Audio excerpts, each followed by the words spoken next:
When Cindy watches movies, she kind of gets personally involved with the story. I'll come in, she's on the couch watching some old movie, or even worse, a Hallmark Christmas movie.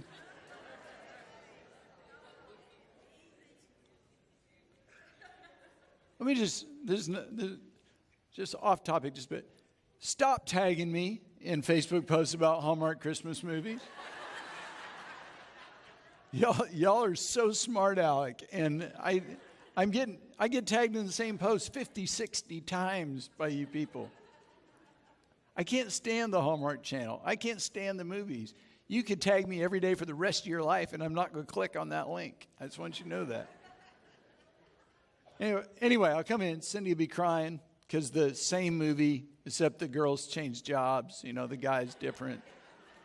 Last movie, she worked at a coffee shop. This movie, she's got her own cupcake shop. Last movie, he was a soldier. This movie, he's a baseball player. Same thing's going to happen. There's going to be a red bow involved, a puppy, a little kid crying. They're going to get back together, and everybody's going to celebrate. One movie, they celebrate with hot dogs. The next one, it's barbecue. The next one, hot chocolate. It's all the same. You just watch them all. It's one movie. I think even the same people are in it. They just change their makeup, do the same thing.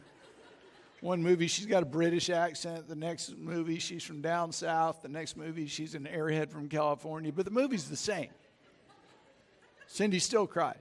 And I just want to say, baby, it's not real. They make that up just so people like you will watch. And I can save you an hour. I know how it ends. But I have to admit, there are even a few movies that bring a tear to my eye. Do you remember Old Yeller?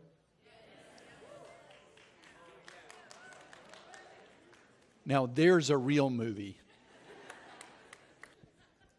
Over the next few weeks, we're going to look at one of those tear-jerking kind of stories, but this one has an awesome happy ending.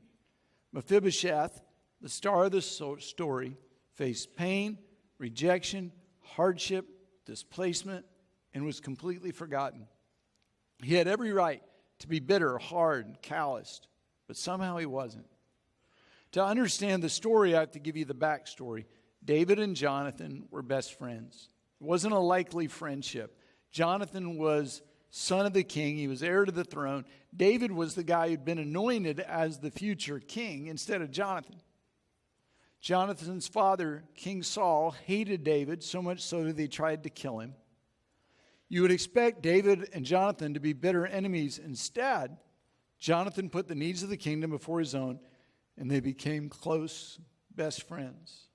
Jonathan and David made a covenant just before they parted because Jonathan's dad was trying to kill David. They made this covenant, or a series of promises, that was not just to each other, but also to future generations. We find that in 1 Samuel chapter 20. Jonathan said to David, "If my father is inclined to harm you, may the Lord deal with me, be it ever so severely, if I don't let you know and send you away safely.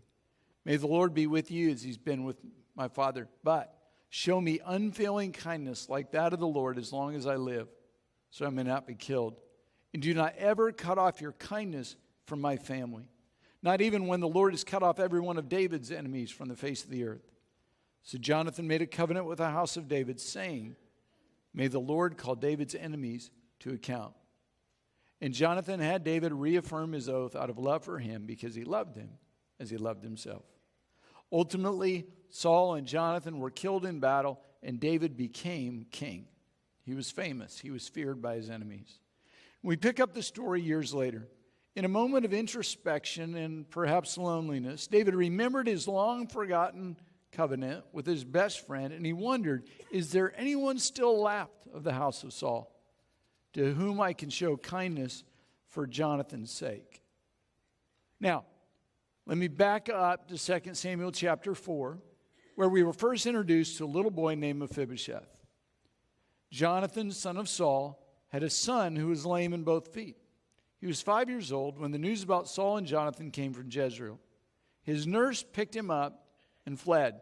Saul and Jonathan were losing a battle. This nurse was worried for the life of Jonathan's son, so she picked him up and she took off running, but the rescue plan went wrong because as she hurried to leave, he fell and became crippled. His name was Mephibosheth. Mephibosheth suffered his whole life because of something that happened when he was 5 years old. No one intentionally harmed him. It just happened. It wasn't his fault. It wasn't right. It wasn't fair.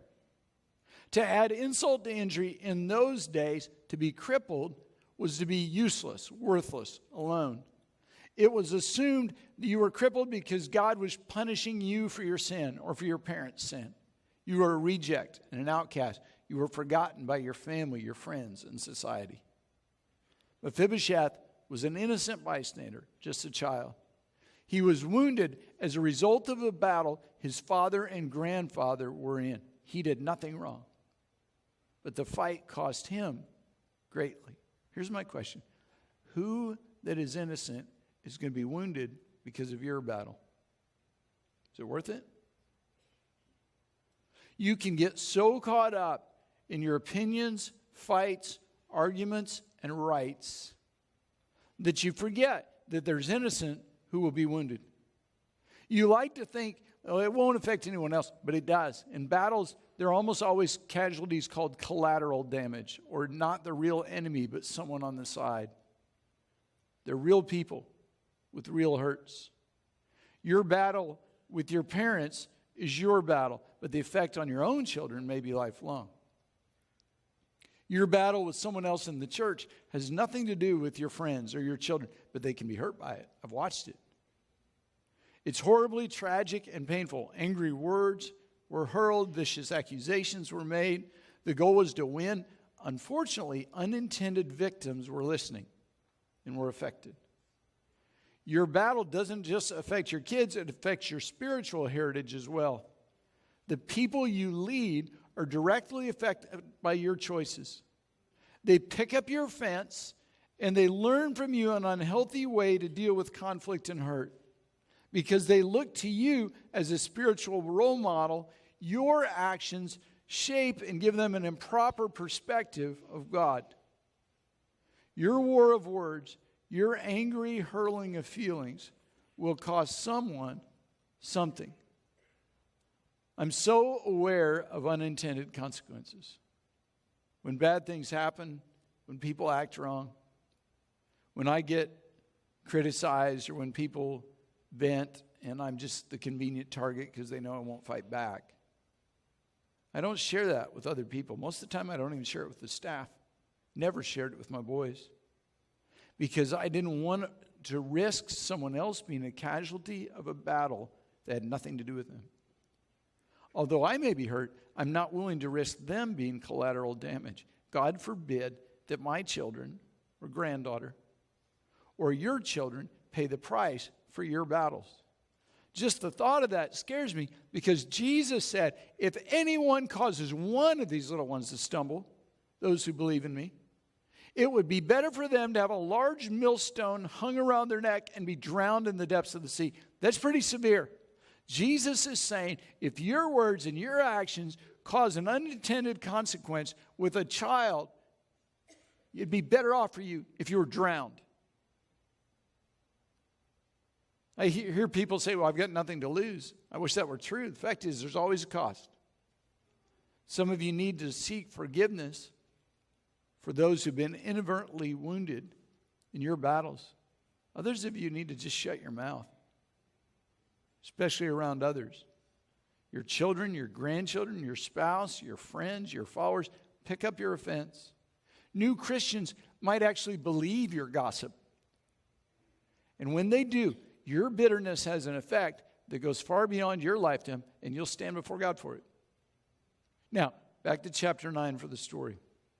As we go through this amazing story, I want to share keys for moving past your pain, for overcoming that crippling moment in your life, the moment of great hurt. There's so many experiences that can leave lasting hurt or scars. You thought your marriage would last forever? When you found out your spouse was leaving, it started a horrible downward spiral. Your parents weren't Christians, in fact, weren't even nice. And you have very few pleasant childhood memories. You may even have suffered abuse. Your church went through a conflict, people acting like the worst sinners while claiming to be saints, and now you've decided to never fully trust again. Maybe you were cruelly rejected. You'll never forget the insults and the ridicule. You didn't look right, act right, dress right, whatever it was that it was required for them. Somehow you were different. I may not have named your specific hurt, but what experience in your past keeps you from reaching the future God has for you? What is the lingering hurt that you just can't move past, that has crippled you emotionally, relationally, spiritually? What have you faced that's caused you to be bitter to people, maybe even angry to God? David asked, is there anyone still left of the house of Saul for whom I can show kindness for Jonathan's sake? Now there was a servant of Saul's household named Ziba. They called him to appear before David, and the king said, are you Ziba? Your servant, he replied. The king asked, is there no one still left of the house of Saul to whom I can show God's kindness? Ziba answered the king, there is still a son of Jonathan, but he's crippled in both feet. Where is he? The king asked. Ziba answered, he's at the house of Machir, son of Ammiel, in Lodabar. Lodabar means place of isolation or desolation. Mephibosheth, once the grandson of the king and heir to the throne, was now in the wilderness, alone and forgotten. But at his loneliest time, God had a plan to bring him out. You may know what it's like to feel alone, deserted, forgotten. Your pain is so intense that the hurt seems fresh every day. Other people don't seem to care. It's easy to believe that even God doesn't care, that you'll never get out of this. But remember, in your darkest hour, even in your loneliest hour, God hasn't forgotten you. When I walk deep waters, I know that you will be with me. When I'm standing in the fire, I will not be overcome.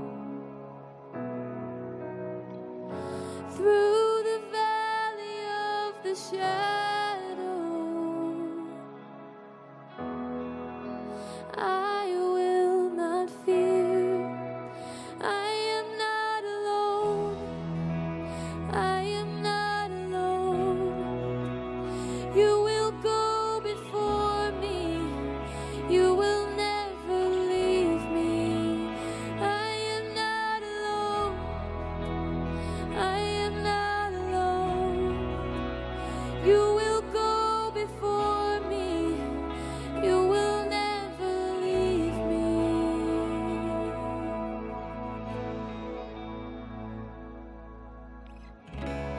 In the midst of deep sorrow, I see your light is breaking through.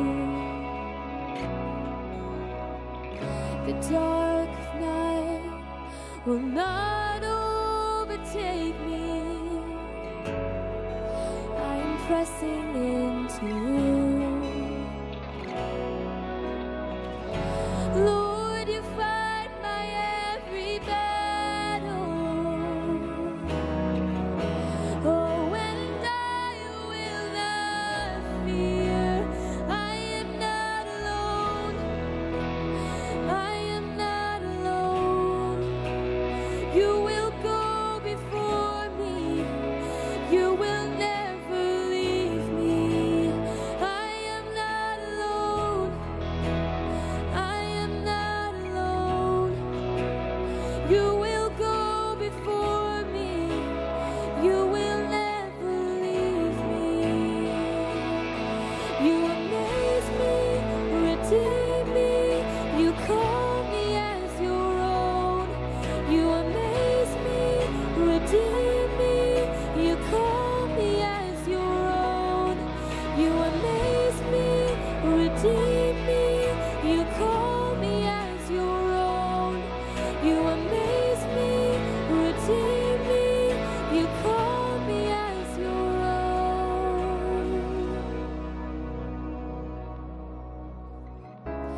You're my strength, you're my defender.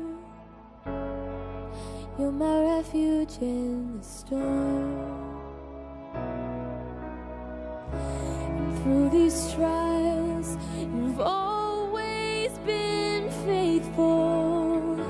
You bring healing to my soul. I am not alone. I am not alone. You will go before me. You will never leave me. I am not alone. I am not alone. You will go before me. You will never leave me. I am not alone. I am not alone. You will go before me. You will never leave me.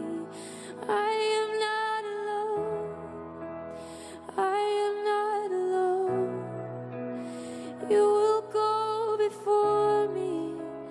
You will never leave me.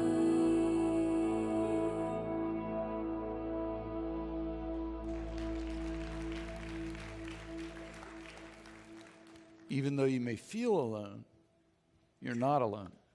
God hadn't forgotten you. Verse 5, so King David had Mephibosheth brought from Lodabar. Mephibosheth was summoned to the presence of the king. He couldn't be thinking this was good. His entire family was killed. He was the sole remaining heir to the throne. He had to be thinking David was just going to kill him.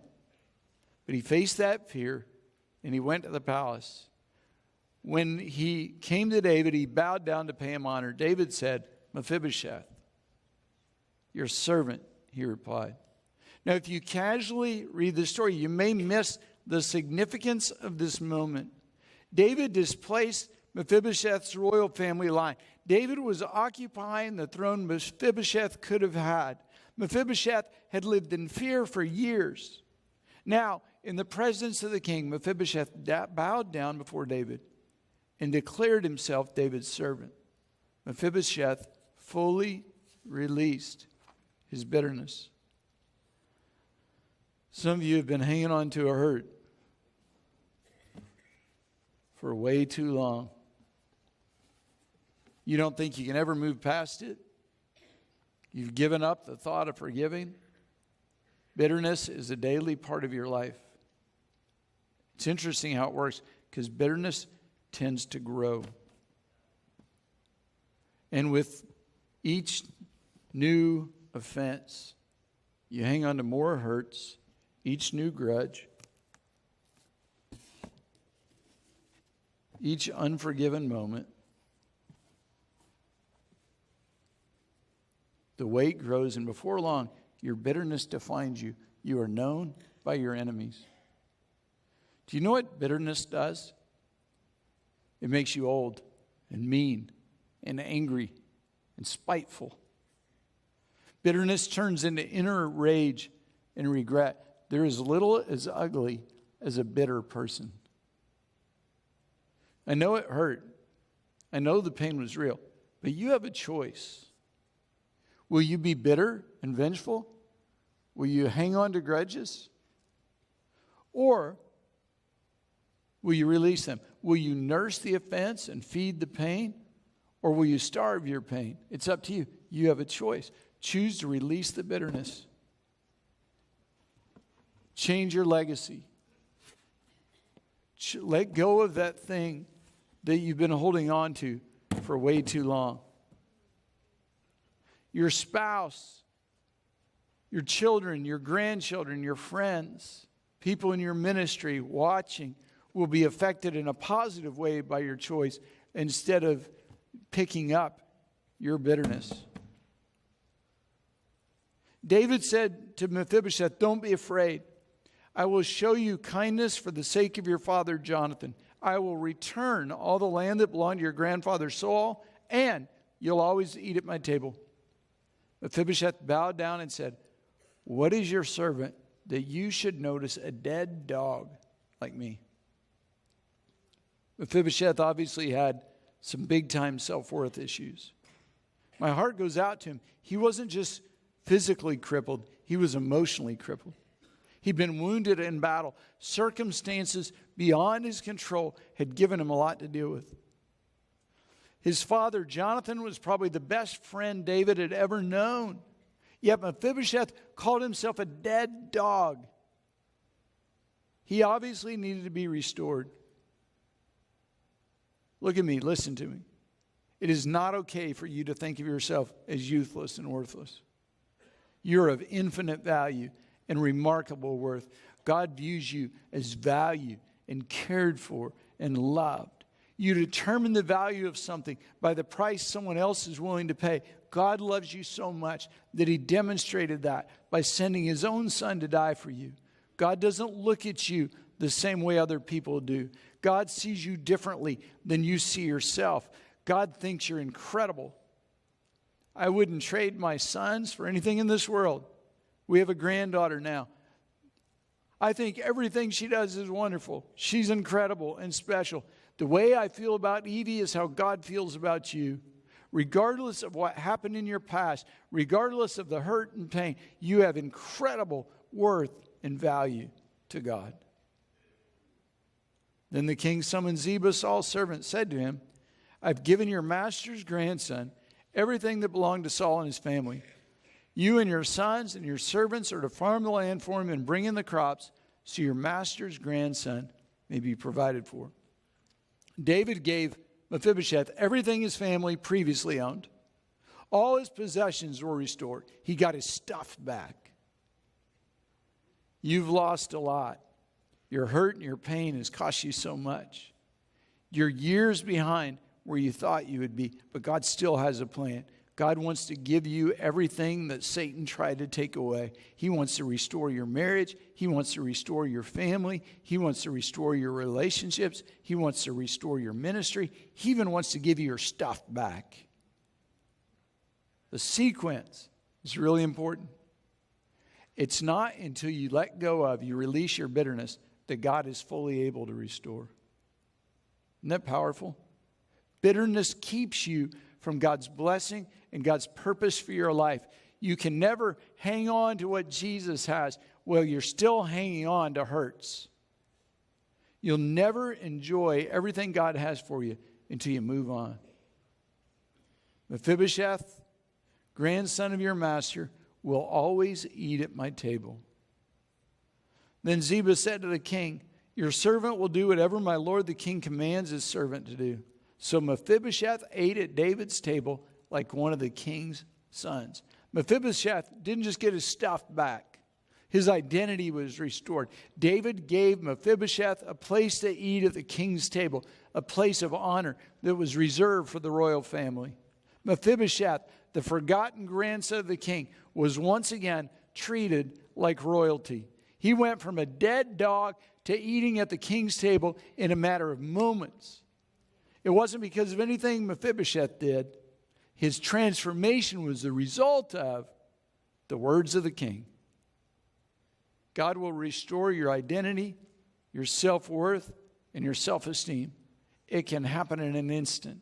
Maybe you've been walking around with your head down, believing the lie that you're worthless. You don't have to live with that hurt forever. You can leave the crippled life behind when you realize your great worth. You are not a nobody. You are a child of the King, and you've got a place at the table. Now, this is one of my favorite parts of the story. Mephibosheth had a young son named Micah. The name Micah means, who is like the Lord? Every time Mephibosheth saw his son or introduced Micah to others, it reminded him of the goodness of God. It gave him an opportunity to share what the Lord had done in his life. Wouldn't that be awesome? Wouldn't it be neat if you were so excited about God's restoration that you named your kid who is like the Lord? Every time somebody would peek in the stroller and say, what's his name? You would look at him and say, who is like the Lord? They'd say, why did you name your kid that? And you'd look at them and say, I am so glad you asked. I used to be angry and bitter, but now I'm free. I used to be addicted, but now I'm clean. I used to be filled with pain. Now I'm filled with joy. I used to be trapped in the hurt of my past. Now I'm celebrating the future that my God has for me. This is my son. Who is like the Lord? Now, they may never ask your kid's name again. But you'd get a chance to share everything God's done for you. It's interesting to me that Mephibosheth didn't name his child who is like David. Mephibosheth understood what so many of us need to learn. Everything comes from God. When you experience restoration, give God the credit and the glory. Take every opportunity to share what he's done in your life. Every once in a while, someone will come up to me and say, Pastor Rod, I want to thank you so much because this church saved my life. Or I want to thank you so much because you saved my life. Let me tell you, this church didn't change your life. And I sure can't save your life. Celebrate Recovery didn't change your life. Jesus changed your life. And we're honored to be a little part of his process and what he's doing in you.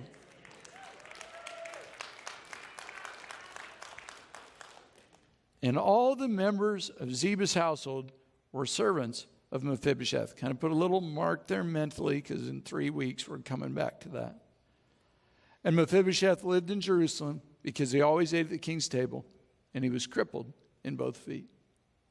Mephibosheth had a place at the king's table. He wasn't just in the house or in the room.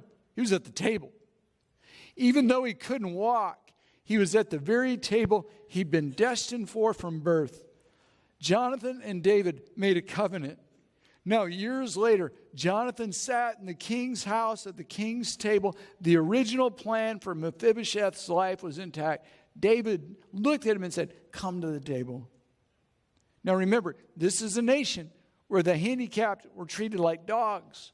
But now a handicapped man sat at the king's table. And the kingdom potential of that moment is remarkable. Where previously handicapped were seen as nobody, now Mephibosheth's healing went far beyond himself. And a nation watched as a crippled man sat at the table of the king. Now I know what you could be thinking. You're saying, well, wait a minute, Rod. The story is not good because Mephibosheth wasn't healed. Now, it's true, on the outside, nothing changed. He still couldn't walk. But, oh, he was healed. Mephibosheth's handicap had kept him out. Now, no one seemed to be aware of it. He'd been forgotten, but now he ate at the table of the king. Mephibosheth was completely restored. He had the home of a king. He had the land of a king. He had the riches of a king. He had the stuff of a king. He sat at the king's table and ate the king's food. His self-worth was strong. What he received was worth far more than a new pair of feet. He was emotionally and spiritually whole. God still has a plan for you.